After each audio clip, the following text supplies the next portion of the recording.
आप सभी का खैर मकदम है आपके अपने official YouTube channel chalk and duster academy में एक बार फिर से। और आज का जो सेशन है वो बहुत कंफ्यूज करता है बच्चों को, क्योंकि बच्चों को जो है वो पैदाइश और वफ़ात जो है वो याद नहीं होती है।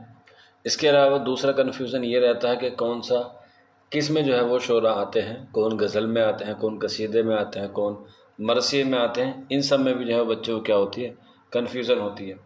तो उसी कन्फ्यूज़न को दूर करने के लिए आज का जो सेशन है वो मैं लेकर आया हूँ।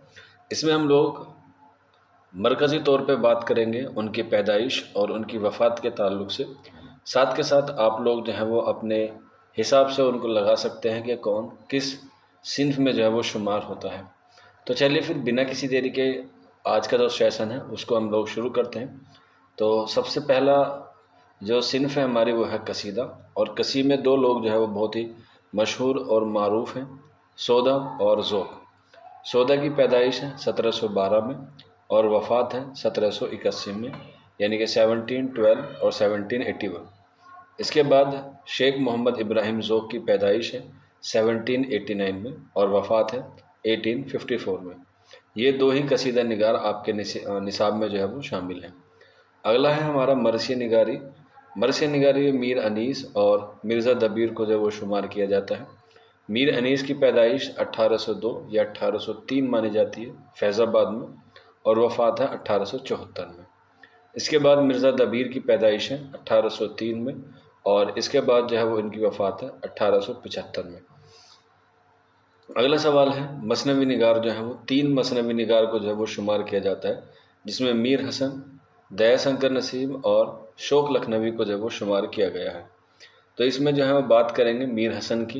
इनकी पैदाइश हुई है 1732 यानी कि 1732 में, वफ़ात हुई है 1786 यानी कि 1786 में। इसके बाद दया शंकर नसीम 1811 में पैदा हुए हैं और 1845 में उन्होंने क्या हुई है, वफ़ात पाई है। इसके अलावा शौक़ लखनवी की पैदाइश है 1738 यानी कि 1783 में, और वफ़ात हुई है इनकी 1871 में यानी कि 1871 में। इनकी 3 मसनवियाँ एग्ज़ाम के हवाले से बहुत मशहूर हैं, फ़रेब इश्क, ज़हर इश्क और बहार इश्क। तो ये हुई हमारी 3 सिन्फ। इसके बाद आती है गज़ल गो, जो गज़ल गो के हवाले से है। वली दखनी निसाब में नहीं है, लेकिन उर्दू के पहले बाकायदा साहिब दीवान शायर माने जाते हैं, तो इसलिए इनकी भी आप लोग याद रख लीजिएगा। 1668 यानी कि 1678 और 1720 में इनकी क्या हुई है, वफ़ात हुई है। इसके अलावा मीर तकी मीर 1722 में इनकी पैदाइश है और 1810 में इनकी क्या है, वफ़ात है। इसके बाद ख्वाजा मीर दर्द है 1721 में पैदाइश है और 1785 में इनकी क्या है, वफ़ात है। इसके अलावा असदुल्ला खां गालिब 1797 यानी कि 1797 में इनकी पैदाइश है और 1869 यानी कि 1869 में इनकी क्या है, वफ़ात है। अगला सवाल है मोमिन खां मोमिन, जो गालिब के हम असर माने जाते हैं। 1800 में इनकी पैदाइश है और 1852 में जो है वो इनकी क्या है, वफ़ात है। और मोमिन खां मोमिन की वफ़ात कैसे हुई, ये एग्ज़ाम में इम्पोर्टेंट क्वेश्चन है, तो आप लोग याद रख लीजिएगा, कोठे से गिरकर। इसके अलावा फ़ानी बदायूनी जो गज़ल गो दिए गए हैं 1879 में है और वफ़ात है उनकी 1941 में। इसके बाद फ़िराक़ गोरखपुरी 1896 और 1982। फ़िराक़ गोरखपुरी की और जोश मलियाबादी की दोनों की सेम है। अगला सवाल है फैज़ अहमद फैज़, इनकी जो पैदाइश है वह है 1911 और वफ़ात है इनकी 1984। वहीं अल्लामा इकबाल की 1877 है और जो वफ़ात है ये है 1938। ये हुई हमारी गज़ल गो के हवाले से बात। इसके बाद नज़ीर अकबर आबादी की 1740 और 1830।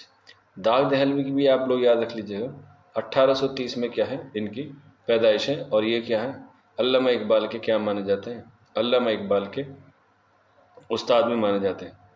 इसके बाद नेक्स्ट हमारे पास गज़ल के बाद नज़म। नज़म में जो है वो आपको इकबाल और हाली दिए गए हैं, तो इसीलिए इकबाल हमने ऊपर पढ़ लिया था नज़म में, शायरी में, गज़ल में भी दिए गए हैं। इसके बाद अल्ताफ़ हुसैन हाली की पैदाइश है 1837 में और वफ़ात है 1914 में। अल्लामा शिबली नोमानी जो कि हाली के ही हम हसर माने जाते हैं, 1857 में इनकी पैदाइश है और 1914 में क्या है, इनकी वफ़ात है। तो ये हुई हमारी शायरी के लिहाज से सारी बातें। अब हम बात करते हैं नस्र निगार में। तो नस्र निगार में जो हमारा पहला नस्र निगार आता है वो आते हैं मुल्ला असदुल्ला वजी, जिनकी पैदाइश हुई है 1566 में, यानी कि 1566, और वफ़ात हुई है 1659 में। इसके बाद उर्दू के पहले साहिब दीवान शायर, जिनको हम लोग मोहम्मद कुली कुतुब शाह के नाम से जानते हैं, इनकी पैदाइश है 1565 में और वफ़ात है इनकी 1611 में। इसके अलावा आदिल शाही या आदिल शाह सानी 1638 में इनकी पैदाइश है और 1672 में क्या है, इनकी वफ़ात है। इसके अलावा मीर अम्मन 1732 में पैदाइश है और 1808 में क्या है, इनकी वफ़ात है। असदुल्ला खां इंशा अल्लाह खां इंशा, जिन्होंने रानी केत की कहानी लिखी है, 1752 में पैदाइश है और 1817 में क्या है, इनकी वफ़ात है। और 1817 में सर सैयद की पैदाइश है। इसके अलावा रजब अली बेग सुरूर 1786 में उनकी पैदाइश है और जब गालिब की वफ़ात हुई तब इनकी भी वफ़ात हुई 1869 में। तो दास्तान के बाद दूसरी जो सिनफ आती है वो आती है हमारी नोवेल, यानी कि नोवेल निगार के बारे में बात करनी है। जैसे डिप्टी नज़ीर अहमद, इनकी पैदाइश है 1830, वफ़ात है 1913। रतन नाथ शरशार 1847 से लेके 1902। कुर्रतुल ऐन हैदर 1927 में पैदाइश है और 2007 में क्या है, इनकी वफ़ात है। मुंशी प्रेमचंद 1880 में पैदा हुए और 1936 में क्या हुई, इनकी वफ़ात हुई। इस्मत चुगताई 1915 में पैदाइश है और 1911 में क्या पाई, उन्होंने वफ़ात। जिलानी बानो 1936 में पैदाइश है और अभी क्या हयात है।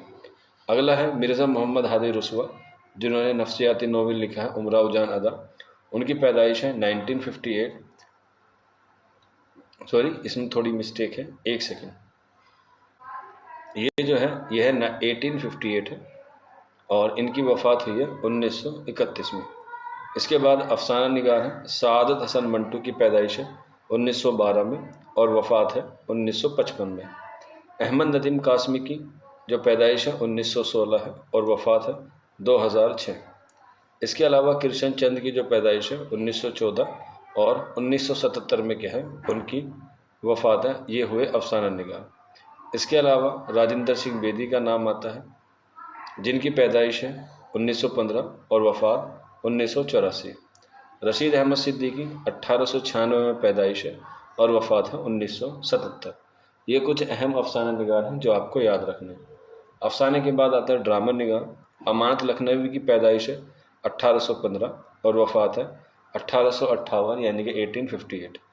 इसके अलावा उर्दू ड्रामे का शेक्सपियर यानी कि आगा हसन काश्मीरी 1879 में उनकी पैदाइश है और वफ़ात है 1935, यानी कि 1935।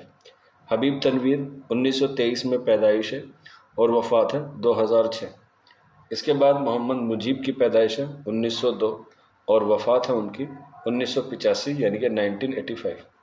नेक्स्ट है इम्तियाज़ अली ताज, 1900 में पैदाइश है और 1970 में उनकी वफ़ात है और इनको जो है वो कत्ल कर दिया गया था। ये भी आप लोग जो है वो याद रखिएगा।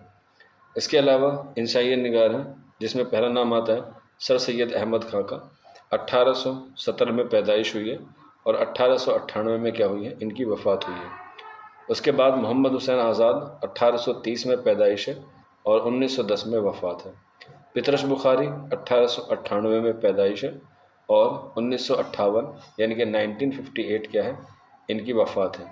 ख्वाजा हसन निज़ामी 1878, यानी कि 1878 में इनकी पैदाइश है और 1955 में क्या है, इनकी वफ़ात है। इसके अलावा कन्हैया लाल कपूर 1910 में पैदाइश है और 1980 में इनकी क्या है, वफ़ात है। देवेंद्र सत्यार्थी, जो एग्ज़ाम के हवाले से बहुत इम्पोर्टेंट है, इनकी पैदाइश है 1908 में और वफ़ात 2003 में।